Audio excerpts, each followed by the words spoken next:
Yo, what's up mga part? Good morning sa inyong lahat dyan. So for today's video mga part is magkakabit tayo ng bagong RCB shock dito kay Bossing sa Sniper 150 niya. So kasi yung lumang shock niya is putok na or kung ba sabog na. Kumbaga kung nagbabangking ka kasi parang tumatagad-tad na yung unit mo o yung motor niya. So pinalitan natin ng bagong RCB shock. So all goods na rin po yan. Then yan yung luma. So babalik na lang natin yan kay boss. O, ready to testing na tong RCB. Tapos kabit ko na yung pairings siya mamaya. Para all kits na po tayo sa sniper na unit ni Bossing. So magkakabit rin tayo mamaya ng yung mga maliit na owl eye ni boss.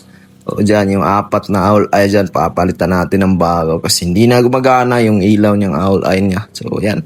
Yan yung unit ni boss. Sniper 150. So, dito na part is magkakabit na tayo or nakabit na natin yung owl eye na apat. So, yan siya. So, baga, ganang-gana na yan mga part. All goods na po. So, yan siya mga part. Ready to go na si Bossing nito. Then, ginabi na to para matesting natin. So, dito na.